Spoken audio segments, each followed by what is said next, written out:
Welcome to my channel धैर्य किड्सोपीडिया। Hi friends आज हम चैप्टर साइंस का मतलब क्लास 5th का चैप्टर 4 साइंस का क्लीनलीनेस एंड हाइजीन करेंगे। चलो हम स्टार्ट करते हैं। Tick the activities we should do and cross the activities we should not do. तो ये भी एक्टिविटी हम कर लेते हैं।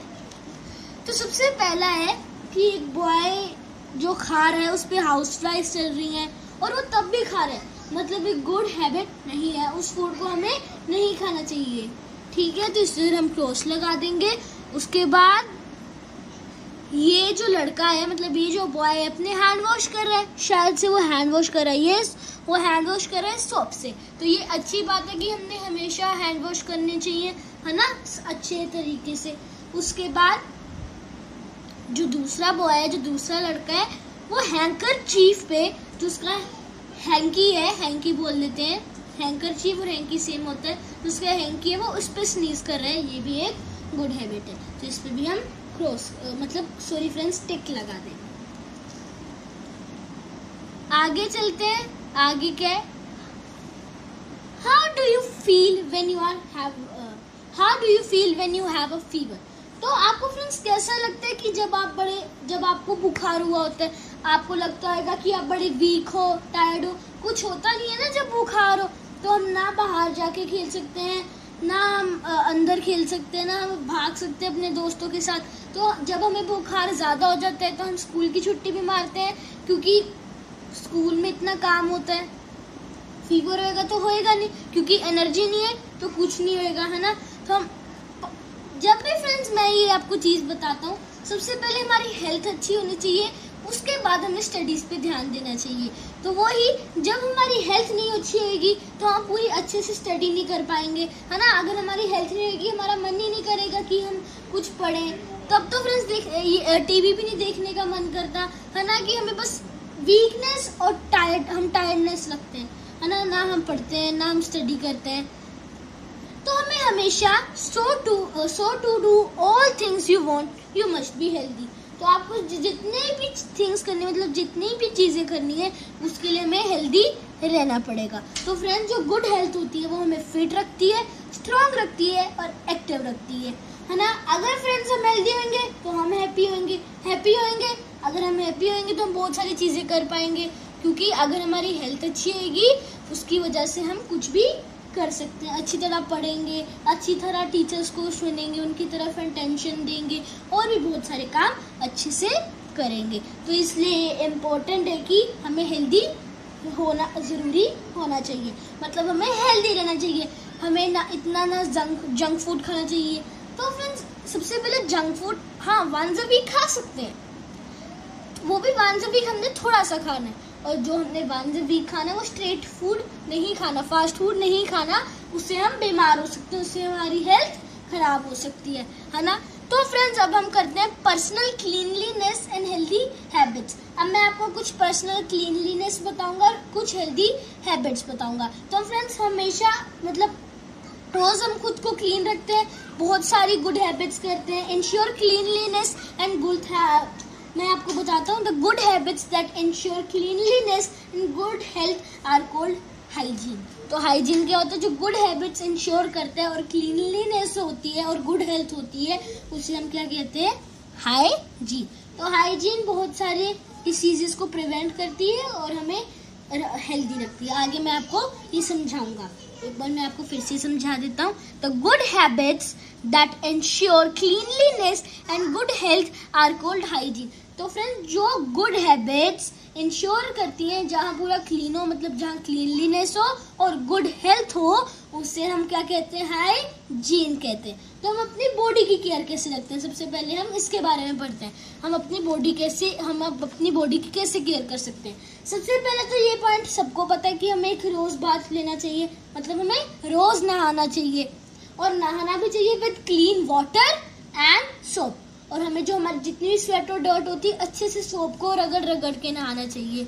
उसके बाद आता है कि हमें क्लीन टॉवल यूज करना चाहिए, हमें क्लीन टॉवल इसलिए यूज करना चाहिए, किसी और का टॉवल यूज करेंगे तो उसमें उसके जर्म्स होंगे, उसकी स्वेट होएगी, डर्ट होएगी, तो उससे हमें इन्फेक्शन हो सकती है। इसलिए हमें क्लीन टॉवल यूज करना चाहिए हमारा आफ्टर टेकिंग अ बाथ। मतलब जब हम बाथ लेके आते हैं, है ना, तो हम टॉवल से क्लीन करते हैं ना, तो उससे भी सारे जर्म्स चले जाते हैं, है ना।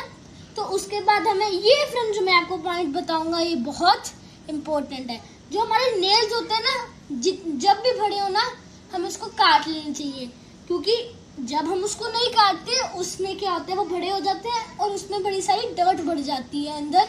और कुछ बच्चे तो ऐसे होते हैं जो अपने नेल्स को भी खाते हैं, तो नेल्स हमें कभी भी खाने नहीं चाहिए। नेल्स में बहुत बहुत बहुत मिलियंस ऑफ जर्म्स होते हैं, मिलियंस से भी ज्यादा जर्म्स हो सकते हैं नेल्स में। तो हमें नेल्स को हमेशा रेगुलरली ट्रिम करना चाहिए नेल कटर से। अगर तो हमें तो एडल्ट से हेल्प लेनी चाहिए, क्योंकि जो नेल कटर होता है वो तीखा होता है, वो लग सकता है। तो dirt settles in the long nails, जैसे मैंने आपको बताया था, जो डर्ट होती है, जैसे बहुत सारी चीजें हम टच करते हैं, है ना, जब हमारे नेल्स बड़े होते हैं तो हम ऐसे ऐसे स्क्रैच भी करते हैं ना कभी कभी, उससे सारे हमारे जो जर्म्स होते हैं वो नेल्स के अंदर आ जाते हैं, जिससे हमें बहुत सारी इन्फेक्शन होती है। और बहुत इंपॉर्टेंट थिंग, वही नेल से, मतलब हम नेल्स तो लगाते हैं ना खाना खाने टाइम, उसी से हम खाना खाते हैं, जर्म्स फैलेंगे, इन्फेक्शन होगी, बीमारी होगी, जिससे हम हेल्दी नहीं रह पाएंगे, ना हमारा कोई काम अच्छे से हो पाएगा। ओके फ्रेंड्स, हम अपने हैंड्स की कैसे केयर करते हैं? तो जो हमें हैंड्स होते हैं हमें रेगुलरली धोने चाहिए। रेगुलर नहीं कि हमें मतलब बहुत सारे देर बाद धोने चाहिए। मैं आपको बताता हूँ, आपको खुद ही समझ आ जाएगा। जैसे हम क्या करते हैं, हमें ये सबसे इम्पोर्टेंट है, सबसे पहले हमें खाने से पहले हाथ धोने चाहिए और खाने के बाद भी हाथ धोने चाहिए। खाने से पहले हाथ क्यों धोने चाहिए ये आप मुझे कमेंट बॉक्स में बताना। ओके फ्रेंड्स, तो फ्रेंड्स हमें वॉश करने चाहिए hands after going toilet also. जब हम बाथरूम भी जाते हैं, है ना, जब हम टॉयलेट भी जाते हैं, उसके बाद भी हमने अपने हैंड, जो हमारे हैंड्स होते हैं, उसको वॉश करने चाहिए, ठीक है। और हमने हमेशा अपने हैंड्स को सोप से अच्छे से रगड़ के अच्छे से साफ करना चाहिए। तो फ्रेंड्स आप देख सकते हैं इधर इन्होंने स्टेप्स लिखे हुए हैं कैसे अपने हैंड्स धोने हैं। सबसे पहले सूखा पानी लिया, मतलब पानी गेरा अपने हैंड्स के ऊपर, फिर हमने क्या करना है, सोप लेना है, ऐसे ऐसे रगड़ना जैसे इन्होंने रगड़ा हुआ है। उसके बाद ऐसे करके हमने बाद में टॉवल से भी उसको पूंछना है, ठीक है। जैसे हम अपनी बॉडी पूरी पोंछते हैं वैसे हैंड्स को भी पूंछेंगे। Okay friends, excuse me. तो फ्रेंड्स आगे डू यू नो, एक आपको फैक्ट बताता हूँ। अक्टूबर 15 is a global hand washing day. Friends कितने सारे डे होते हैं, थैंक्स गिविंग डे होता है ना, बहुत सारे डेज होते हैं। ऐसी ग्लोबल हैंड वॉशिंग डे भी होता है, मतलब हैंड वॉश करने का डे भी होता है। ये बहुत अच्छा फैक्ट है। अक्टूबर 15 मतलब 15 अक्टूबर को ग्लोबल हैंड वॉशिंग डे होता है। तो हमें रिमाइंड करता है कि हमें अच्छे से अपने हैंड को वॉश करना चाहिए विद सोप। ओके आगे चलते हैं। आगे क्या है, ओरल हाइजीन। ओरल हाइजीन क्या होता है मैं आपको बताऊंगा। उसके सबसे पहले मैं पॉइंट्स बताता हूँ कुछ।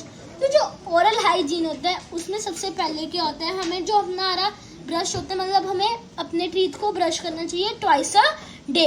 हमें क्या करना चाहिए, हमें अपने टीथ को ब्रश करना चाहिए twice a day, in the morning and the night before going to the bed.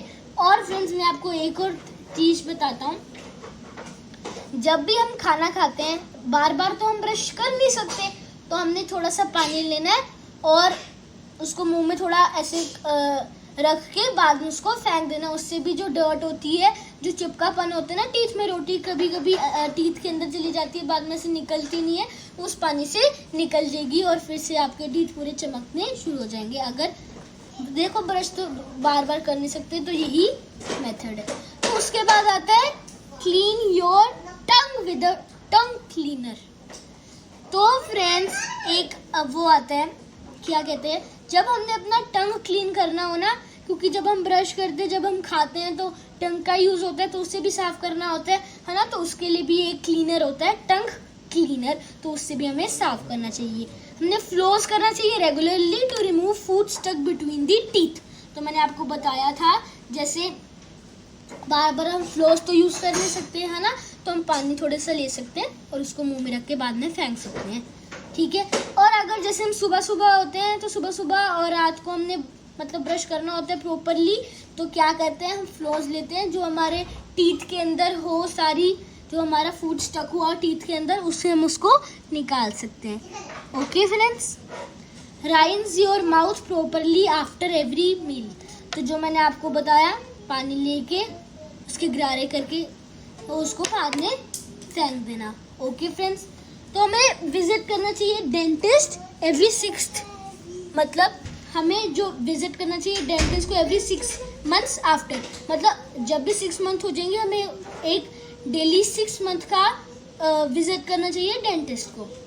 Okay, आगे चलते हैं। आगे क्या है हमारे पास, आगे है केयर ऑफ आइज। तो हम केयर ऑफ आइज कैसे कर सकते हैं मैं आपको बताता हूँ। सबसे पहले तो हमें सबसे ऐसे सीधा बैठना चाहिए। जब हम फ्रेंड्स, मैं आपको एक और फैक्ट बताता हूँ, जब भी हम ऐसे बैठते हैं ना, ऐसे हम सीधे बैठते, जब हम ऐसे बैठते हैं ना, फिर बच्चे कुछ ऐसे लेट जाते हैं बेंच के ऊपर, जो बैकबोन होती है ना वो उसको अडेप्ट करना शुरू हो जाती है। मतलब अगर हम ऐसे बैठे तो इसी पोजीशन पे हमारी बैकबोन ऐसे पूरी सीधी रहेगी, है ना। अगर हम ऐसे हो रहे हैं तो बैकबोन ऐसे हो जाएगी, पूरे ऐसे रहते हैं हमेशा, तो वो बैकबोन ऐसी अडेप्ट हो जाएगी। तो हमें हमेशा सिट स्ट्रेट होना चाहिए, मतलब जब भी हम कुछ भी कर रहे हो, चाहे रीडिंग कर रहे हो, चाहे राइटिंग कर रहे हो, चाहे वैसे ही बैठे हो, हमें हमेशा सिट करना, जो हमने हमेशा बैठना चाहिए, हमें स्ट्रेट बैठना चाहिए। ओके, तो फ्रेंड्स हमें क्या करना चाहिए, जब हम राइट के रीडिंग कर रहे हैं, कुछ बच्चे क्या होते हैं वो ऐसे लिखते हैं, ऐसे लेट के ऐसे लिखते हैं। कभी भी लेट के नहीं लिखना चाहिए, उससे तो हमें सबसे पहले हमारी आईज ही खराब होंगी, और उससे आईज खराब होंगी, दूसरा उससे हैंड राइटिंग भी खराब हो जाती है कभी कभार, है ना फ्रेंड्स। तो हमें कभी भी ऐसे नहीं लिखना चाहिए, ऐसे पूरा बेंड होके, और ना रीड करना चाहिए, ठीक है। उसके बाद आते हैं हमें जब भी कोई मूविंग कार हो ना, क्या बस हो, तब हमें रीड नहीं करना चाहिए। Don't read while moving in a car और अ बस। तो फ्रेंड्स ये आप मुझे कमेंट बॉक्स में बताना, जब हम मूविंग कार या बस में चलते हैं तो हमें रीड क्यों नहीं करना चाहिए, ठीक है। तो उसके बाद आता है don't read in a dim light. तो फ्रेंड्स ये बहुत है कि don't read in a dim और very bright light, it strains the eyes. तो फ्रेंड्स वही बात है कि हमें क्या करना चाहिए, हमें एक प्रॉपर रोशनी, मतलब जहाँ पूरी लाइट्स ऑन हो वहाँ पढ़ना चाहिए। फ्रेंड्स तो क्या होता है, हम बहुत सारा टेलीविज़न भी देखते हैं। सबसे पहले तो मैंने आपको ये बताया था कि हमें डिम लाइट में नहीं पढ़ना चाहिए, है ना। तो उसके बाद मैं आपको बता रहा हूँ कि हमें इतनी देर टेलीविज़न, क्या कंप्यूटर पे भी बच्चे खेलते हैं, स्मार्टफोन पे भी खेलते हैं, हमें इतने लॉन्ग टाइम तक नहीं खेलना चाहिए, ठीक है। हमें क्या करना चाहिए, sit at least 6 feet away from the TV set. तो जहाँ हमारा टीवी होता है उससे 6 feet दूर हमें बैठना चाहिए, उससे इतना इफेक्ट नहीं होता, पर हम ज़्यादा देखेंगे तो होएगा। हाँ, रोज़ के स्मार्टफोन देख सकते हैं, ये नहीं कि नहीं देख सकते हैं 10 to 15 minutes। ये फ्रेंड्स 10 to 15 minutes इनफ है, ठीक है। उसके बाद हमें अपनी आईज को रब नहीं करना चाहिए। जब हम आईज रब करते हैं, जो हमारी हैंड्स की डर्टी हैंड्स होते हैं हमारे, वो हमारे आईज पे लगते हैं, और वो जो जर्म्स होते हैं वो आईज के एंटर कर जाते हैं यार।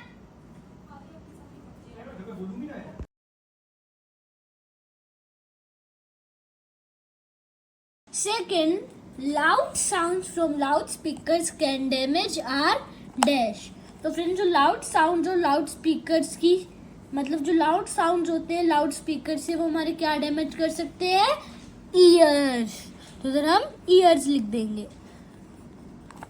आगे चलते हैं, आगे क्या है, third, massage the scalp with a good dash regularly. तो हमें मसाज किससे करनी चाहिए, हमारे स्कैल्प की, with a good shampoo regularly.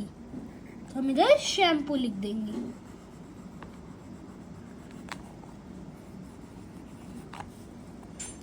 आगे ऑलवेज वेयर डैश क्लोथ्स। तो हमें हमेशा कौन से क्लोथ्स पहनने चाहिए, क्लीन। तो हम क्लीन पे टिक लगाएंगे और इधर क्लीन लिख देंगे। आगे चलते हैं, आगे क्या है, B Take the correct answers. First, good health help keeps us dash. तो जो गुड हेल्थ होती है वो हमें क्या रखती है? फिट रखती है, स्ट्रॉन्ग रखती है, कि एक्टिव रखती है, क्या ऑल ऑफ दिस? इसका आंसर क्या है? All of this. तो हम ऑल ऑफ दिस पे टिक कर देंगे. Okay friends. Second, we should wash our hands. तो हमें अपने जो हैंड्स है वो हमें आफ्टर भी मील धोने चाहिए और बिफोर मील भी धोने चाहिए और आफ्टर गोइंग टू टॉयलेट भी धोना चाहिए. तो हम क्या करेंगे friends? All of this. Which of the following is not correct? A. Always sit straight while reading or writing. Don't read while moving in a car. Don't read in a dim light.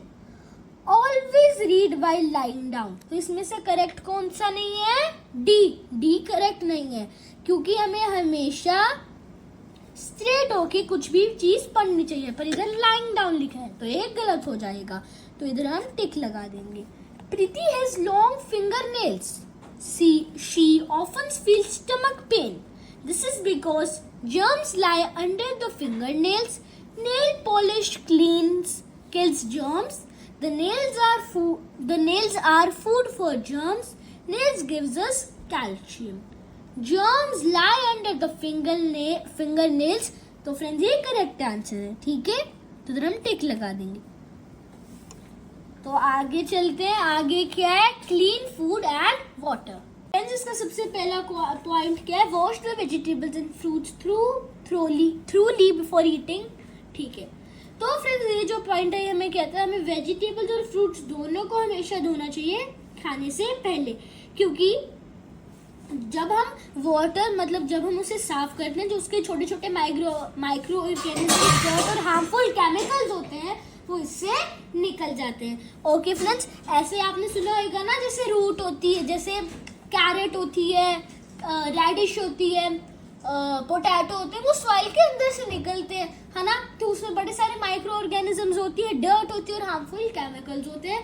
इसलिए हमने उसको धो के खाना होता है जिससे हमें इन्फेक्शन ना हो, क्या डिसीज ना हो. आगे चलते हैं. तो हमें friends peel and wash the underground vegetable like radishes, carrots and beet roots before use. तो फ्रेंड्स जैसे मैंने आपको बताया था ना, जैसे कुछ अंडरग्राउंड वेजिटेबल्स होते हैं, जैसे रेडिश हो गए, कैरेट्स हो गए, बीट रूट्स हो गए, स्वीट पोटैटो हो गया, स्प्रिंग अनियन हो गया. ओके फ्रेंड्स, तो इसको हमें सबसे पहले हमें इसको पील कर लेना चाहिए और बहुत अच्छे से इसको धो लेना चाहिए जिससे हमें इन्फेक्शन और डिसीजेस ना हो, जैसे मैंने आपको बताया. तो हमें क्या करना चाहिए? जो हमारा तीसरा पॉइंट है वो है कि हमें हमेशा अपने चीज़ों को, जो खाने की चीज़ होती है उसके ऊपर हमें हमेशा कवर कुछ करना चाहिए, जिससे हाउस फ्लाइज या कुछ भी माइक्रो ऑर्गेनिज्म फ्रेंड्स ऐसे ही आ जाते हैं, पता भी नहीं लगता, फिर वो फूड के अंदर इन्फेक्शन वो कर देते हैं. मतलब अगर माइक्रो ऑर्गेनिजम्स होंगे, अगर हाउस फ्लाइज बैठती है ना, आपको देखा होगा जब भी कोई मीठी चीज़ खाते हो, कुछ भी खाते हो, उस पर कभी कभार हाउस फ्लाइज आ जाती हैं. उससे क्या होता है पता नहीं, वो कहाँ कहाँ बैठे होते हैं, उससे जर्म स्प्रेड होते हैं और उससे हमें बीमारी हो सकती है. इसलिए हमें अपने फूड आइटम्स को अच्छे से कवर्ड रखना चाहिए. तो जैसे मैंने आपको बताया था, house flies and other germ carrying insects sit on the exposed food and containment them. Containment क्या होता है फ्रेंड्स? ये होता है कि उस पर जर्म्स क्रिएट करते हैं. ओके, तो आगे, don't eat exposed food such as cut fruits. तो हमें एक्सपोज्ड फूड नहीं खाना चाहिए जैसे कट फ्रूट्स. ठीक है, they might be infected with micro organisms. अगर वो कट होंगे और एक्सपोज्ड होंगे तो उसमें हो सकता है कि इन्फेक्टेड माइक्रो ऑर्गेनिजम्स हो जिससे हमें बीमारी हो सकती है. तो हमें हमेशा क्लीन वाटर ड्रिंक करना चाहिए और हम तो सिर्फ प्रेफर करते हैं फिल्टर वाटर, कि हम उसे बॉयल भी कर सकते हैं वाटर को. जब हम बॉयल कर देते हैं तो सारे जर्म्स किल हो जाते हैं, तो वो वाटर क्लीनेबल होता है और ड्रिंकेबल होता है. आगे चलते हैं. Cleanliness of the surroundings. तो हम अपनी सराउंडिंग से क्लीनलीनेस कैसे कर सकते हैं? क्लीन द किचन फ्लोर, तो हमें किचन फ्लोर को साफ रखना चाहिए, टॉयलेट एंड बाथरूम। अगर फ्रेंड्स आप सोचो अपने आप बाथरूम और टॉयलेट को क्लीन नहीं रखोगे, अगर उसमें पानी गिराएगा, जब आप खुद ही जाओगे टॉयलेट के बाथरूम्स में तो वो स्लिपरी हो जाएंगे, है ना, गंद होएगा, अच्छा नहीं लगेगा, है ना, और आप गिर भी सकते हो। इसलिए क्लीनलीनेस हमें ज़रूरी है टॉयलेट, बाथरूम और किचन फ्लोर में। और हमें हमारे ये जो किचन फ्लोर, टॉयलेट और बाथरूम के फ्लोर्स होते हैं, इसे अच्छे से डिटर्जेंट, बहुत सारी चीज़ें आती है ना अब तो साफ करने के लिए फ्लोर्स को, उससे करनी चाहिए जिससे जर्म्स मिट सके और हमारी जो फ्लोर है वो अच्छे से साफ हो जाए। कीप योर सराउंडिंग्स क्लीन, ये जैसे हमें बताया, हमें अपनी सराउंडिंग्स क्लीन रखनी चाहिए। हमें गार्बेज थ्रो नहीं करना चाहिए बाहर, और हमें हमेशा डस्टबिन कवर्ड रखने चाहिए। फ्रेंड्स, अगर आपने देखा होगा जब वाटर स्टिल रहता है ना, जब वाटर स्टिल रहता है मतलब खड़ा पानी, जिसे हम खड़ा पानी कहते हैं, जब पानी खड़ा पानी होता है ना, उस पे मॉस्किटोज आ जाती हैं। जब मॉस्किटोज आती हैं, वो आपको पता है ना, बहुत सारे उसके डिसीजेज होते हैं, जैसे मलेरिया, डेंगू, वो स्प्रेड करती है ना, तो उसे हम क्या कहते हैं, कंटेमिनेट वाटर को नहीं रखना चाहिए जो खड़ा पानी हो, ठीक है। उसके बाद है कि हमें अपने डस्टबिन कवर्ड रखना चाहिए जिससे इंसेक्ट्स ना आ पाए, और हमें ड्रेन्स भी कवर्ड रखने चाहिए, है ना, और अलाउ नहीं करना, don't allow the dirty water to flow into an open area. तो don't allow water to collect inside old tyres, तो जैसे ओल्ड टायर्स पड़े होते हैं ना, कभी कभी होता है, तो उसमें हमें गंदा पानी नहीं कलेक्ट होने देना, जैसे ड्रम्स हो गए और बकेट्स हो गई। मॉस्किटोज की ब्रीड उसमें आ सकती हैं, और वो स्टेगनेंट वाटर, कंटेमिनेट वाटर नहीं होता फ्रेंड्स, मैंने गलत बोल दिया था, वो स्टेगनेंट वाटर होता है। कौन सा वाटर होता है? खड़े पानी को हम क्या कहते हैं? Stagnant water. खड़े पानी को क्या कहते हैं? Stagnant water. जब स्टेगनेंट वाटर आता है उतना मॉस्किटोज की ब्रीड आ जाती है, और वो जो स्प्रेड करेंगी, डिसीज स्प्रेड करेंगी, मलेरिया, डेंगू, है ना।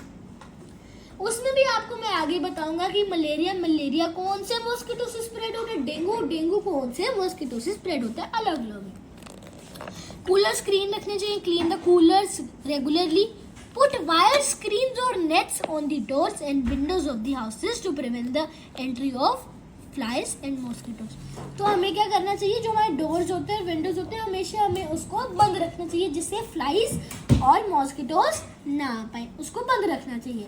1-2 सेकंड के लिए खोलो, उसके बाद बंद रख देते हैं। Diseases due to lack of personal hygiene and unclean surroundings. तो बहुत सारे many diseases are spread by, तो मतलब बहुत सारे diseases spread होते हैं in lack of professional hygiene. Okay friends, बड़ी सारी unclean surroundings होते हैं, उससे बहुत सारे diseases spread होते हैं। तो diseases spread from one another to person, one another to also, मतलब कुछ diseases communicable diseases होते हैं, अगर कोई और पर्सन को है तो वो दूसरे को भी हो सकते हैं। जैसे फ्रेंड्स एक कोरोना वायरस था, एक दूसरे से हो रहा था ना, जैसे। तो सबसे पहले आता है through air. When a sick person coughs, जब भी कोई सिक पर्सन कफ करता है, स्नीज करता है, स्पिट करता है, सबसे पहले तो फ्रेंड्स हमें क्या करना चाहिए, हमें स्पिट नहीं करना चाहिए ओपन एरियाज में, उसमें जर्म्स होते हैं, जब हम स्पिट करते हैं जर्म्स दूसरों में फैलते हैं, दूसरों को डिसीजेज होंगे, है ना। ओपन एरिया में स्पिट नहीं करना चाहिए, ठीक है। वॉशरूम में जाके जो उसकी सिंक होती है उसमें स्पिट करना चाहिए। Germs are released into the air, ठीक है। ऐसे जो हेल्दी पर्सन भी होगा, जब वो ब्रीथ करेगा एयर में, तो जर्म्स उसकी बॉडी में एंटर हो जाएंगे और उसको सिक बना देंगे, ठीक है फ्रेंड्स। थ्रू एयर भी बहुत सारे डिसीजेज होते हैं, जैसे कॉमन कोल्ड हो गया, वायरल फीवर हो गया, और भी बहुत सारे। तो उसके बाद आते हैं through infected food and water. Yes, ये बहुत इंपॉर्टेंट है। तो जब हम ईट करते हैं कंटेमिनेटेड फूड को, मैंने कंटेमिनेटेड वाटर कहा था, वो कंटेमिनेटेड वाटर नहीं था, वो स्टेगनेंट वाटर था जो खड़ा पानी होता है। इसका eating contaminated food and drinking contaminated water cause diseases, ठीक है। जब भी हम कंटेमिनेटेड फूड का कंटेमिनेटेड वाटर पीते हैं तो उससे डिसीजेज हो सकते हैं, जैसे typhoid, jaundice and फ्लोरिया spread through infected food and water, ठीक है। ये जो मैंने आपको डिसीजेस बताए, डायरिया, टाइफाइड, जॉन्डिस और क्लोरिया सारे स्प्रेड होते हैं इन्फेक्टेड फूड और इन्फेक्टेड वाटर से। ठीक है फ्रेंड्स, बहुत मेडिसिन होती हैं जो अवेलेबल होती है मार्केट में, जो हमें प्रोटेक्ट करती हैं डिसीजेस के अगेंस्ट डिसीजेस। तो ये जो मेडिसिन होती हैं इसे के हम कहते हैं वैक्सीन्स। अगर तो फ्रेंड्स आपने सुना होगा, अगर आपने कोरोना वायरस सुना है या देखा तो नहीं है, लिसन किया, उसकी न्यूज़ सुनी है, तो उसमें वैक्सीन्स लगती थी। छोटे बच्चों को शायद से लगती होंगी, पर बड़ों को वैक्सीन्स लगती थी, जिससे जो डिसीजेज होए वो हो सकते हैं डिसीजेज। ऐसे तो चांसेस होते हैं 90 to 95 की डिसीजेज नहीं होंगे, पर हो सकते हैं, क्योंकि कोरोना वायरस बहुत फैला था तो हो सकते थे। 50-50 था, 90 नहीं 50-50 था, है ना।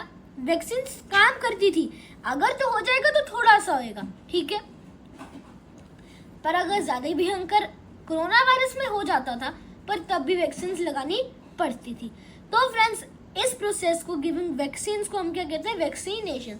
अगर तो बहुत भयंकर मतलब वायरस हो तब वैक्सीन लगानी जरूरी होती है। वैक्सीन लगाओ, शायद से वो ना वर्क करे, उसके अलग बात वैक्सीन लगवानी चाहिए। तो एजेस के बाद भी वैक्सीन लगती हैं, आपने सुना होगा एजेस के बाद भी वैक्सीन लगती है। जैसे न्यूबॉर्न बेबी होते हैं उसमें लगती है, कुछ हिसाब होता है। फिर 10 ईयर्स में जब हम 10 साल के हो जाते हैं तब लगती है। तो फ्रेंड्स 3 आवर्स होते हैं, जैसे मैंने आपको बताया था, reduce, recycle and reuse. But friends अब 5 आवर्स आ चुके हैं, वो है रिफ्यूज, उसमें क्या ऐड हुआ, रिफ्यूज और रीपर्पस। रिफ्यूज में आपको इधर 3 लिखे, मैं आपको 5 बताऊंगा। रिफ्यूज, एक इसमें रिफ्यूज ऐड हो जाता है, मैं आपको वैसे 5 बता रहा हूँ पर इधर 3 है। इधर रिफ्यूज और अगला वाला and repurpose. Purpose.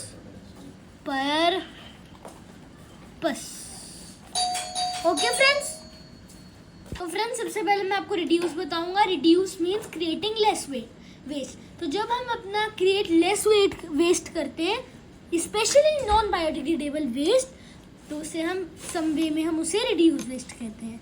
Reduce waste are don't buy new school bag. अब आप सोचोगे हमें न्यू स्कूल बैग क्यों नहीं खरीदने चाहिए, एक लंच बॉक्स क्यों नहीं खरीदना चाहिए, एक पेंसिल बॉक्स क्यों नहीं खरीदना चाहिए, अगर आपके पास वो परफेक्टली यूजेबल वन हो, क्यों नहीं खरीदना चाहिए।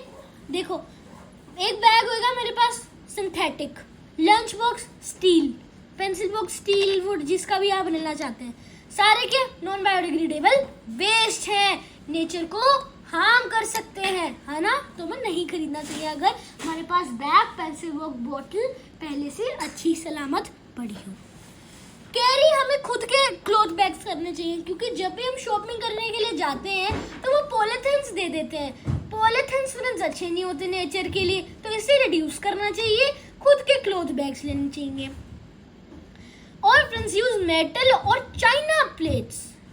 हमें मेटल और चीनी प्लेट्स, ये चाइना ने लिखा, ये चीनी प्लेट्स मतलब उसकी प्लेट्स होती हैं। सेरामिक मतलब कांच कह सकते हैं आप। एक प्रॉपर कांच नहीं होता, उसके ऊपर ना कांच ट्रांसपेरेंट होता है ना, एक तरह का वो कांच ही होता है, पर वो ओपेक उसमें वो किया होता है उन्होंने, एक तरह का आप कह सकते हैं पेंट किया होता है, तो वो सेरामिक होता है, जिसे हम चीनी भी कहते हैं। चीनी की प्लेट्स, क्या हमें मेटल की प्लेट्स यूज नहीं करनी चाहिए, क्योंकि वो नॉन बायोडिग्रेडेबल होती है, उससे फिर से एनवायरनमेंट खराब हो सकता है ना। उसकी जगह हमें प्लास्टिक प्लेट्स क्या कप्स यूज करने चाहिए। यूज मेटल और चीनी प्लेट्स इंस्टेड ऑफ। अच्छा मैंने गलत बोला, हमें मेटल और चीनी मतलब कांच की प्लेट्स ज्यादा यूज करनी चाहिए, मतलब जो चीनी प्लेट्स होती है, सेरामिक प्लेट्स होती हैं, वो यूज करनी चाहिए डिस्पोजल प्लास्टिक प्लेट्स के कप से। अगर फ्रेंड्स आपने कहा ना वो तो पेपर कप्स हैं, एक्चुअली जब आप उसे पानी के अंदर थोड़ा डाल के रखेंगे ना, जब आप उसे पानी के अंदर डालेंगे तो जब वो पेपर पूरा निकल जाएगा, उसकी प्लास्टिक की लेयर फॉर्म हो जाएगी, तो आपको पता लग जाएगा कि वो प्लास्टिक है क्या पेपर है। ये मैंने फ्रेंड्स करके देखा था। मैंने सोचा था कि ऐसे तो पेपर कप पूरा प्रॉपर बन नहीं सकता, क्योंकि जब हम पेपर कप में, जैसे आप एक पेपर का कप बनाओ, ठीक है, उसमें पानी डालोगे वो खराब हो जाएगा, है ना। मैंने ये सोचा, पर मैंने उसको करके भी देखा। मैंने उसको कप लिया और उसमें डाल दिया और बाद में मुझे थोड़ी देर बाद पता लगा एक्चुअली वो प्लास्टिक की लेयर से ही बना है, वो पेपर कप नहीं है। आगे चलते हैं, आगे क्या, reuse. Reuse means using old things. तो हम दूसरी चीज़ों को भी फिर से यूज़ कर सकते हैं हमारे दूसरे पर्पसेस के लिए, चाहे हम उसे थ्रो कर दें। हम उसे थ्रो नहीं करना चाहिए, हम उसको फिर से यूज़ कर सकते हैं, ठीक है। तो सम वेज यूज़ करने के लिए वेस्ट को क्या है, यूज़ प्लास्टिक जार्स। हमें प्लास्टिक जार्स यूज़ करने चाहिए जिसमें हम अपने फूड आइटम्स लाइक पिकल्स और जैम स्टोर करके रख सके, to store things like salt, spices, sugar and pulses. Make mats from old clothes. हमें ओल्ड क्लोथ्स से मैट्स बनाने चाहिए। Donate old clothes and furniture to poor and needy. जो needy है, जो पुअर है, उनको हमें अपने ओल्ड क्लोथ्स और फर्नीचर दे देना चाहिए, ठीक है। हमें यूज़ करना चाहिए old newspaper to make carry bags. तो आप देख सकते हैं यूट्यूब में कितनी चीज़ें, आप कैरी बैग बनाना सीख लीजिए। क्या पेपर बैग या जूट बैग है आपके पास, वो मत लेके जाया करें, आप प्लास्टिक बैग में लेके जाया करें। जो ओल्ड, ये अब रीयूज की बात करें तो इसमें देखेंगे जो ओल्ड न्यूज़पेपर होते हैं ना, उससे आप बैग्स बना सकते हैं, उससे बना सकते हैं कि use old chart papers to cover your book. हाँ, ये बड़ा इंपॉर्टेंट है।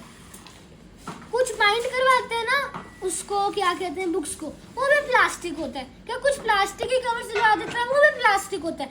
हमें क्या करना है, हमें एक ओल्ड चार्ट पेपर लेना है, उसको अपनी बुक्स और नोटबुक्स और फाइल्स के ऊपर लगा देना है। उसके बाद क्या